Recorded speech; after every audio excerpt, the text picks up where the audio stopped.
에스겔 46장의 말씀에는 안식일과 초하루 그리고 매일 드리는 번제에 대한 말씀과 더불어서 군주에 대한 이야기 그리고 성전 부엌에 대한 말씀을 하고 있습니다. 오늘 본문에는 군주와 그의 기업이 어떻게 될 것인가를 말씀해 주고 있습니다. 군주는 자신의 그 재산을 어떻게 관리를 해야 하는가를 말씀해 주고 있는데 예를 들어서 말씀하고 있습니다. 첫 번째 예는 아들에게 선물을 주었을 때입니다. 아들은 기업을 이어받을 자이기 때문에 선물로 주었을 때 그 자손에게 속하게 된다라고 하였습니다. 두 번째로는 한 종에게 선물을 주었다라고 했습니다. 물론 이 여기서 나오는 종은 일반적인 종이라기보다는 군주의 신하를 말하겠죠.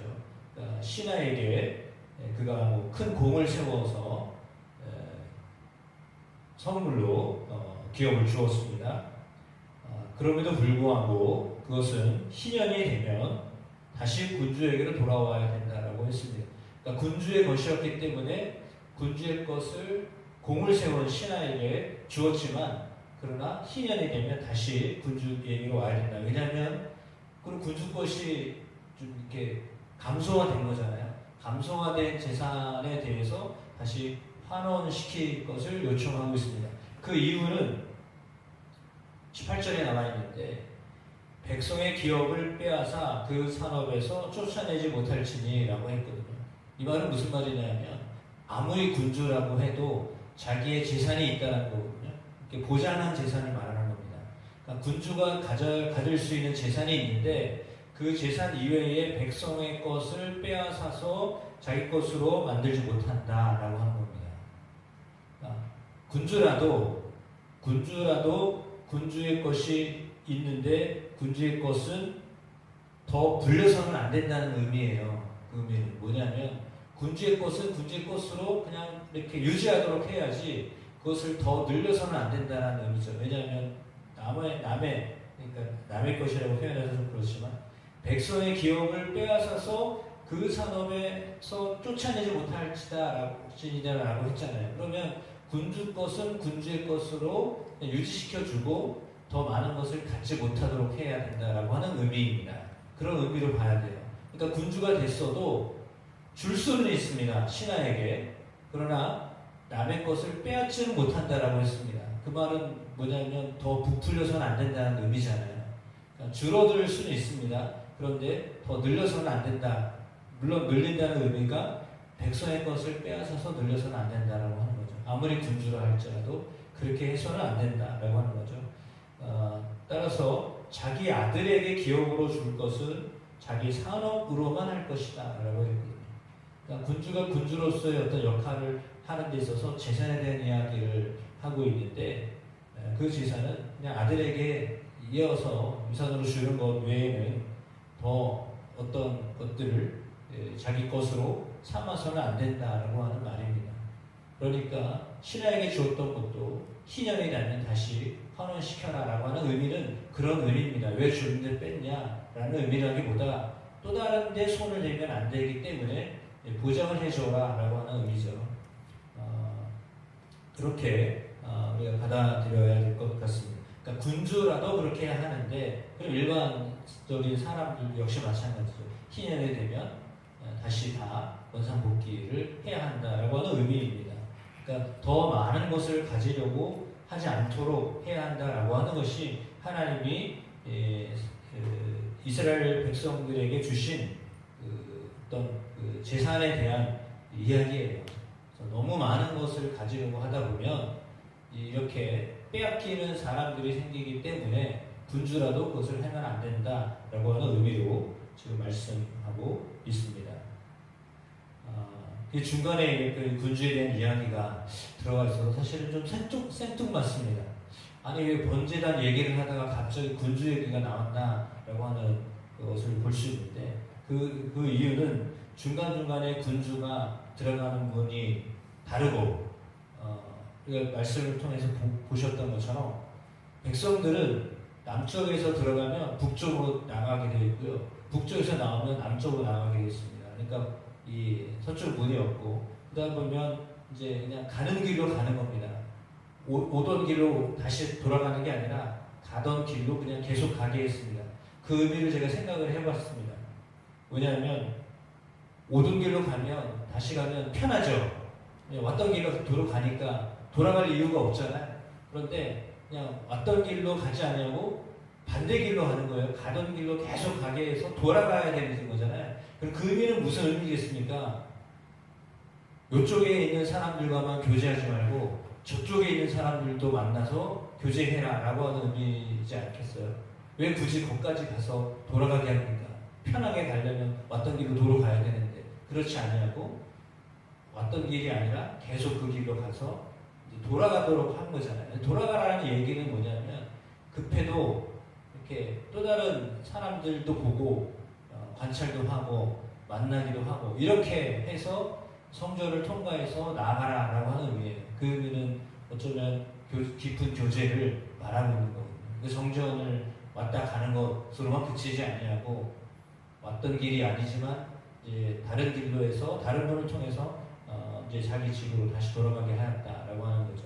그러니까 그러려면 어떻게 될까요? 생각하셔야 돼요. 바로 갔다가 바로 오면 시간이 짧게 걸리잖아요. 근데 이 길로 갔다가 저쪽으로 돌아와야 돼요. 그러면 자기 일을 하려면 어떻게 되죠? 미리 서둘러야 돼요. 제사를 드리려면 1시간이면 끝날 거를 1시간 반 잡고 제사까지 포함해서 그 시간을 잡아야 되나요? 근데 제사에만 신경 쓸 게 아니라 제사에 들어가는 시간까지도 다 염두하고 일을 해야 되는 거잖아요. 그렇잖아요. 그러면 그거는 시간에 대한 배분도 더 신경 써서 해야 된다라고 하는 의미예요. 그건 뭐 때문이죠? 예배 때문에, 제사 때문에. 그러니까 제사 때문에 제사를 드리기 위해서 제사를 드리기 전, 제사를 드린 후에도 시간 배분을 어떻게 될 거냐? 거기에 맞춰서 해야 된다라고 하는 의미예요. 그러니까 그런 의미면 사실은 제사가, 예배가 상당히 삶 가운데 상당히 중요한 요소 가운데 하나가 되어지도록 해라라고 하는 의미겠죠. 그러니까 그런 의미로 받아들여야 돼요. 그러니까 예배하는 시간 딱 드려지는 것, 그거가 아니라 말씀드렸던 것처럼 예배와 더불어서 사람들을 만나고 돌아보고 하는 그런 것들도 포함시켜야 된다라고 하는 의미가 있고, 그리고 그 안에는 이제 시간을 더 분배해야 한다라고 하는 의미가 있는 거죠. 그러니까 나는 제사만 드리고 딱 가면 돼. 그게 아니잖아요.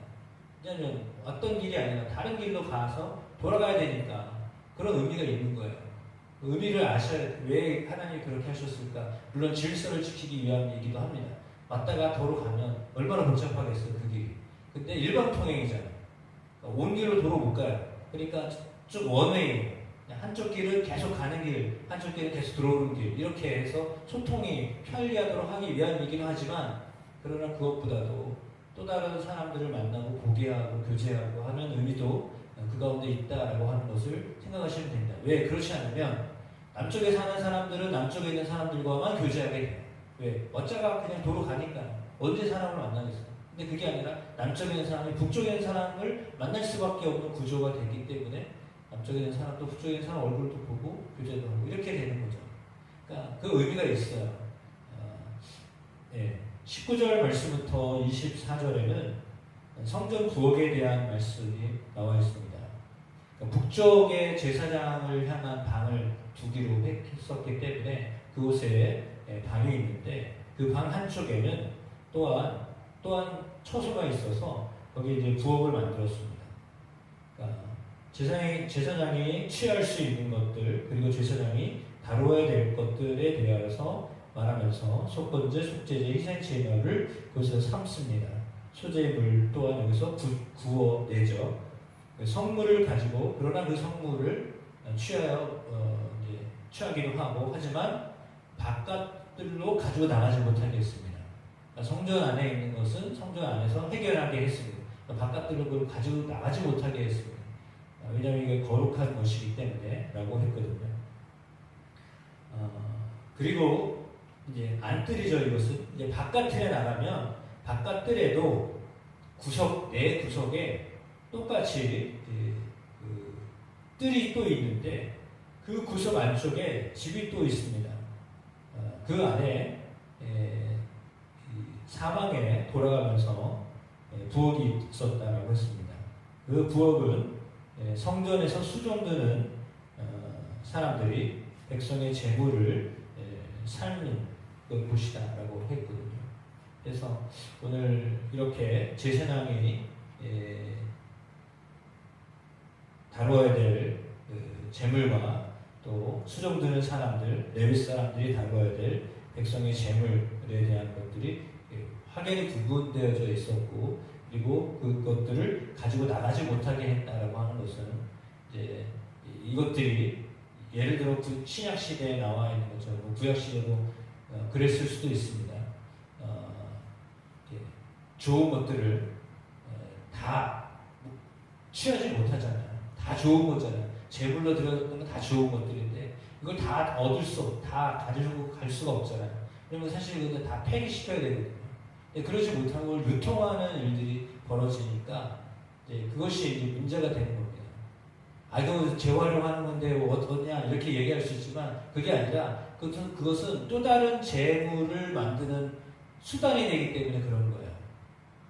그러니까 하나님 앞에 드려진 것을 통해서 또 다른 수학으로 생각하여서 재산을 늘리는 어떤 그 통로가 되면 안 된다라고 하는 거예요. 제사로 드려졌던 것들은 제사로 드려진 것으로 그쳐야지 그것이 제사장의 어떤 재무, 그 재산을 늘리는 것에 어떤 그 수단이 되면 안 된다, 통로가 되면 안 된다라고 하는 의미예요. 그러니까 예배는 예배로서 끝나고 거기서 마쳐야지 이걸 가지고 또 다른 어떤 것을 하도록 하면 안 된다라고 하는 의미라고 봐야 될 거 아니에요. 그렇죠? 그래서 예배는 사실은 예배 자체로 그냥 순수하게 끝나야지 그것이 또 다른 어떤 목적에 대해서는 안 된다라고 하는 의미입니다. 그러니까 예배는 하나님 앞에 온전히 드려지는 것이어야 되는 거지 이걸 가지고 어떤 또 다른 목적으로 그러니까 예를 들어 사실 예배는 하나님 앞에 순수하게 드려지는 것이어야 되는데 이 예배를 통하여서 뭔가 또 막 또 다른 목적을 두려고 하면 안 된다라고 하는 거죠. 그러니까 하나님은 하나님 앞에 드려지는 것들이 철저하게 하나님으로부터 오는 은혜를 경험하는 통로가 되기를 원하지 사람들이 유익을 얻을 수 있는 그런 통로가 되는 것을 원하지 않으셨던 것입니다. 그러니까 예배는 하나님 앞에 드려지는 것을 통하여 우리에게 주어지는 은혜를 경험하는 통로가 되어야지 예배가 또 다른 유익을 얻을 수 있는 곳이 되어서는 안 된다라고 하는 거죠. 그런 의미로 우리가 보아야 되겠습니다. 하나님은 그 예배를 상당히 귀하게 여기셨고 그 예배함을 통하여서 거룩하기를 원하셨다라고 하는 것인데 그것은 재산과 그 부엌에 이르기까지 다 일상에 이르기까지 하나님 우리가 거룩하게 되기를 원하신다라고 하는 것을 말씀해 주고 있습니다. 그래서 예배는 예배대로 또 우리의 삶 가운데 먹거리는 그 먹거리대로 다 하나님 앞에서 거룩하게 사용되어지는 것이 되기를 원하셨던 하나님의 마음을 읽어내고 또 그렇게 살아드릴 수 있는 우리의 삶에 또 먹을 수 있는 먹거리들 또 우리의 삶에 또 사육물들이 되시기를 주의 이름으로 축복합니다.